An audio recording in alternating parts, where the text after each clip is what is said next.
ಎಂತ ಅನಾಹುತ ನಡೆದಿತ್ತು ನಮ್ಮ ಗೆಳೆಯರಿಗೆ ಹೀಗೆ ಆಗಬಾರದಾಗಿತ್ತು. ಅವರಿಗೆ ಏನಾಯ್ತು? ಅಯ್ಯೋ, ನಿನಗೆ ತಿಳಿದಿಲ್ಲವೇ? ಹೋದವರು ಎಲ್ಲರೂ ಆಸ್ಪತ್ರೆಗೆ ದಾಖಲಾಗಿದ್ದಾರೆ. ಆಸ್ಪತ್ರೆಗೆ ದಾಖಲಾಗಲು ಅವರಿಗೆ ಏನಾಯ್ತು? ನಿನ್ನೆ ಭಾನುವಾರ ಶಾಲೆಗೆ ರಜೆ ಇದ್ದ ಕಾರಣ ಅವರೆಲ್ಲರೂ ಆಟವಾಡಲು ಹೋಗಿದ್ದರು. ಮಧ್ಯಾಹ್ನದವರೆಗೂ ಆಟವಾಡಿ ಅನಂತರ ಸೆಕೆಯನ್ನು ತಡೆಲಾರದೆ ಊರಿನ ಪಕ್ಕದ ನದಿಯಲ್ಲಿ ಸ್ನಾನ ಮಾಡಿದರು. ಪರಿಣಾಮವಾಗಿ ಅವರ ಮೈಮೇಲೆಲ್ಲ ದಪ್ಪ ದಪ್ಪ ಗುಳ್ಳೆಗಳು ಎದ್ದು ವಿಪರೀತ ತುರಿಕೆ ಪ್ರಾರಂಭವಾಯಿತು. ನೋವು ತಾಳಲಾರದೆ ದಂಡೆಯಲ್ಲಿ ಬಿದ್ದು ಹೊರಳಾಡುತ್ತಿದ್ದರು. ಯಾರೋ ದಾರಿ ಹೋಗರು ಅವರ ನರಳಾಟವನ್ನು ಕಂಡು ಹೋಗಿ ಆಸ್ಪತ್ರೆಗೆ ಸೇರಿಸಿದರು. ಅವರ ಆರೋಗ್ಯ ತೀರಾ ಹದಗೆಟ್ಟಿತ್ತು. ನಮ್ಮ ಗೆಳೆಯರ ಸ್ಥಿತಿ ಹೇಗಿದೆ ಡಾಕ್ಟರ್? ಇನ್ನೂ ಏನನ್ನೂ ಹೇಳುವಂತಿಲ್ಲ ಮಕ್ಕಳೇ, ಆದರೆ ಚಿಂತೆಗೆ ಕಾರಣವಿಲ್ಲ ಅಂತ ತೋರುತ್ತದೆ. ಅವರಿಗೆ ಏನಾಗಿದೆ ಡಾಕ್ಟರ್? ಅವರಿಗೆ ನದಿಯ ನೀರಿನ ಮಾಲಿನ್ಯ ಸೋಂಕು ತಗುಲಿದೆ. ಪರಿಣಾಮವಾಗಿ ಇಡೀ ದೇಹದಲ್ಲಿ ಗುಳ್ಳೆಗಳಿದ್ದಿವೆ. ಅವರಿಗೆ ತಿಳಿಯಲಾರದೆ ಮೂರ್ಛೆ ಹೋಗಿದ್ದಾರೆ. ಅವರ ಜೀವಕ್ಕೆ ಏನೋ ಅಪಾಯವಿಲ್ಲ ತಾನೆ? ಚಿಂತಿಸಬೇಡಿ ಮಕ್ಕಳೇ, ಸಕಾಲದಲ್ಲಿ ಆಸ್ಪತ್ರೆಗೆ ಬಂದ ಕಾರಣ ಸೂಕ್ತ ಚಿಕಿತ್ಸೆ ನೀಡಿದ್ದೇನೆ. ನಾವು ಅವರನ್ನು ನೋಡಬಹುದೇ? ಈಗ ಬೇಡ ಮಕ್ಕಳೇ, ಸಂಜೆ ಬಂದು.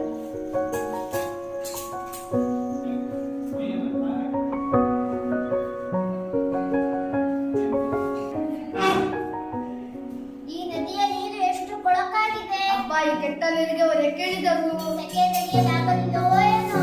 ಇದು ಮಲಿನಗೊಂಡ ನದಿ. ಇಂತಹ ನದಿಗಳು ಜೀವ ಸಂಕುಲಕ್ಕೆ ಅಪಾಯಕಾರಿ.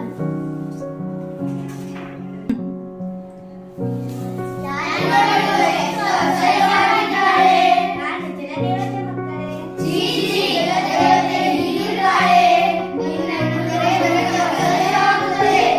ಏಕೆ ನಾನು ನಿಮಗೇನು ಮಾಡಿರುವೆ? ನೀವೇಕೆ ಅಸಹ್ಯ ಪಟ್ಟುಕೊಳ್ಳುತ್ತಿದ್ದೀರಿ? ನನ್ನಿಂದ ನೀವು ಪ್ರಯೋಜನ ಪಡೆದಿಲ್ಲವೇ?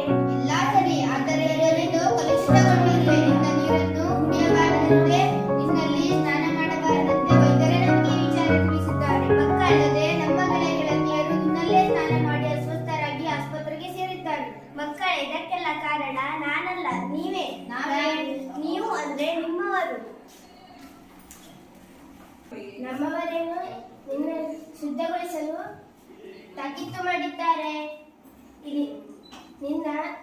ನಿನ್ನ ನೀರು ನಮಗೀಗ ಉಳಿಗಾಲವಿಲ್ಲ.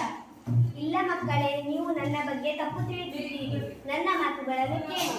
ಪರಿಶುದ್ಧರಾಗಿ ಹರಿಯುವ ನನ್ನನ್ನು ಕಲುಷಿತಗೊಳಿಸಿದವರು ಮನುಷ್ಯರೇ. ಬಹಳ ಹಿಂದಿನಿಂದ ಇತ್ತೀಚಿನವರೆಗೂ ಮಾಲಿನ್ಯ ರಹಿತಳಾಗಿ ಹರಿಯುತ್ತಿದ್ದೆ. ಆಗ ಈ ಮನುಷ್ಯರು ನನ್ನ ನೀರನ್ನು ಕುಡಿಯುತ್ತಿದ್ದರು, ಆಹಾರ ತಯಾರಿಕೆಗೆ ಬಳಸುತ್ತಿದ್ದರು, ಬೇಸಾಯಕ್ಕೆ ಉಪಯೋಗಿಸುತ್ತಿದ್ದರು. ನನ್ನಲ್ಲಿ ಲೆಕ್ಕವಿಲ್ಲದಷ್ಟು ಜಲಚರ ಜೀವಿಗಳಿದ್ದು ಎಲ್ಲವೂ ಸಂತೋಷದಿಂದ ಇದ್ದವು. ಆದರೆ ಈಗ ನಾನು ಪರಿಶುದ್ಧರಾಗಿಲ್ಲ. ನನ್ನನ್ನು ಮನುಷ್ಯರು ಮನಬಂದಂತೆ ಬಳಸುತ್ತಿದ್ದಾರೆ.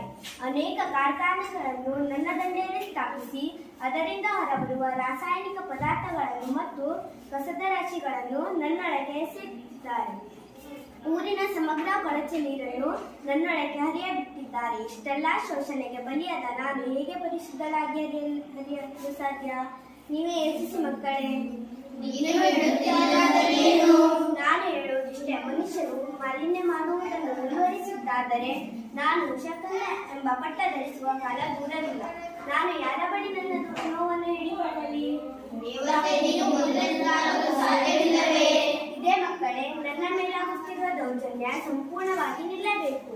ಎಲ್ಲರೂ ನನ್ನನ್ನು ಶುದ್ಧಗೊಳಿಸಲು ಶ್ರಮಿಸಬೇಕು. ನನ್ನಲ್ಲಿ ಯಾವುದೇ ಬಗೆಯ ಮಲಿನ ವಸ್ತು ಸೇರದಂತೆ ನೋಡಿಕೊಂಡರೆ ನಾನು ಮೊದಲಿನಂತೆಯೇ ಪರಿಶುದ್ಧರಾಗಿ ಹರಿಯಬಲ್ಲೆ. ಹಾಗಾದರೆ ಈಗ ಹೇಳಿ ಮಕ್ಕಳೇ, ನನಗಾಗಿ ನೀವೇನು ಮಾಡಬಲ್ಲಿರಿ?